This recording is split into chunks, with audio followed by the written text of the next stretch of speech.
Welcome back into this very special post-game edition of the Fox News Edge. As for the course itself, well, let's just say it's all about raising that bottom line. The Cotton Bowl now less than 2 days away, but who's going to win? I can look at the roof right now, and I think it's going to jump off just from the anticipation that Fayetteville, that Northwest Arkansas, that the state of Arkansas is feeling as Mike Anderson is back home. We issued a challenge to our Facebook fans. What would you be willing to do to win Blue Man Group tickets? And the answers ran the spectrum of love for 3 Blue Men. But I can see in his eyes, get crazy eyes. Now, I would make one good move. Only one. Of course, with every yoga session, you got to end with your mantra. But who am I kidding? This is a unique team, and they've got a unique way to end their class.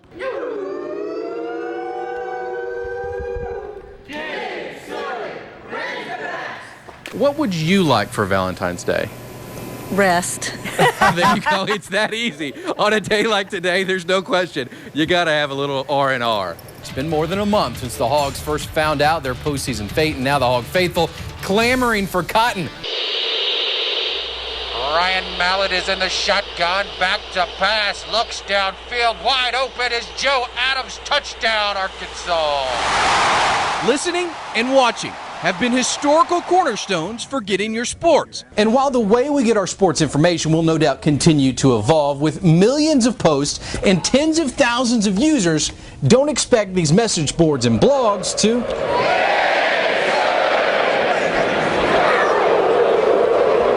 We're going to count down the most tweeted moments from this game in this very special Hog edition, Cotton Hog edition of the Pulse.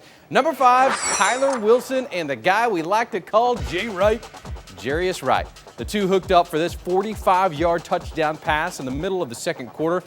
It electrified the crowd. It got Arkansas up huge, 19-2. That 2 points came after K-State blocked and returned the extra point. All right, number 4. That Wildcat quarterback was a mess. Man, was he good. Colin Klein. Here in the SEC, Tyrann Mathieu is known as the Honey Badger, but in Manhattan, Kansas, Colin Klein is their version of the Honey Badger. He don't even care. The K-State quarterback ran for just 41 yards and 1 touchdown against Arkansas's tenacious defense, holding down that Manhattan Badger. Number 3, Jake Beckett, the senior Arkansas defensive end, trending after forcing a fumble while sacking Colin Klein inside the K-State 20-yard line. What a game for a senior it was. The Hogs recovered. They got 3 points, an important 3 points because every point mattered in this contest. Number 2, a guy who didn't even play, Niall Davis. Just before the game started, Davis was trending after he appeared on the field, suited out in his uniform, even with his pads on. Davis was expected to have a huge 2011 season, but was injured before the season started. There was speculation Davis may not return next year because he filed papers to find out what his draft potential could be. Davis didn't play in the game, although we all were ready for him to, at least in the Twitter world. And number 1, who else? Say it ain't Joe. Of course it's Joe. Who else would it be? Second quarter began. Adams on the 49-yard line goes 51 yards for Arkansas's first touchdown of the night. We're going to pause here and just let you watch. In 2006, there was no bigger name in the Natural State than Mitch Mustain. The local hero and top quarterback recruit in the nation had pledged his allegiance to the University of Arkansas. But from there, his story has taken many unexpected turns. Now, 6 years later, this former Springdale High School star is looking for a fresh start.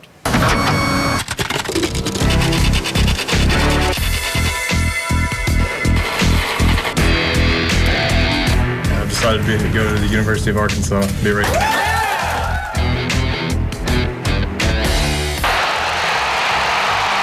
He wanted a release. I granted the release. It wasn't a blast going the route I went. It wasn't what I expected. It was a well-documented beginning to what's become a star-crossed career. And it seems like there's been a lot of stuff that's happened in between, 05 and now. 6 years ago, Mitch Mustain was a shoo-in to become a Razorback legend, a guaranteed future NFL quarterback. 2006, his freshman season on the Hill. In just his second collegiate game, Mustain was named the starting quarterback, and the Hogs won 8 straight. But after a bad pass against South Carolina, number 16 was sent to the bench. From there, things only got worse. Mustaine clashed with coaches, forcing him to move west. When I left Arkansas, I knew what I wanted was a place where, every guy at the program was there for one thing. I mean, they wanted to play and they wanted to get better, and they wanted a place that was going to develop that. And USC was that place. That switch to the University of Southern California wasn't a day at the beach. This former Springdale High School star only threw 3 touchdown passes during his Trojan career, starting at QB just once. And weeks after his final game in Cali, his life took another twist. This one left him behind bars. It's made for an interesting year. He was taking prescription drugs for ADHD. I decided to stop taking it and quit cold and had some left over and decided I'd just get rid of those in the wrong manner. And in February of 2011, police arrested Mustaine for selling prescription medicine, but charges were never filed. I do regret it, and I do wish I could go back and change it for what it is. And when he wasn't chosen in last April's NFL draft, Mustaine moved back to Northwest Arkansas. He took a job working at a Bentonville car dealership to pay the bills. Move vehicles and run errands and just kind of do whatever needs to be done. But Mustaine has bigger plans than pushing pedals. He's using this job as a means to an end, looking to find his way back to the field. I don't want to work a 9-to-5 job. I don't want to get into that. I want to play ball. He's developed what he calls a new passion for the pigskin.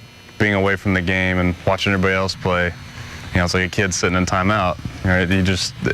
I want nothing more than to get back into it. For the first time in a long time, I just want to play. And with all of that experience, he's still hoping to play on Sundays. This spring, Mustaine will make his pro debut in Atlanta, but it won't be in the National Football League. It'll be as a member of the Arena Football League's Georgia Force. It's a humbling hurdle for this former can't-miss NFL prospect. When you're 17, 18, you think you're going to take a straight shot, and that's going to be that. And sometimes it doesn't work out that way, and you have to take the steps you need to. I still had hopes of getting the NFL at some route. Moving ahead, Mustaine will keep his eyes on the pros as life continues throwing him curveballs. We're going a long way. I love playing it in high school and didn't get to play. I've always kind of had the itch to get back into baseball, and again, just to see if I could. And so, he's prepping to possibly pitch professionally. I'm doing arena football this spring for sure, and then we'll just see what happens with baseball. It'd be nice to have the option if it came to it. No matter which route he decides to take, he'll do it with high hopes. The sky's really the limit as to where I can go and what I can do, and so that's exciting for me, and I look forward to getting out and, like I said, just going with it. And with a new outlook on life, Mitch Mustaine is focused on the future and focused on keeping his career highlight reel rolling. Mustaine did have the chance to pitch for a scout from the Chicago White Sox. He told me he threw 90 miles an hour, but he's not sure what's next when it comes to small ball. As for football, he heads to Georgia February 18th to join his new team, the Force. Let's head back to you.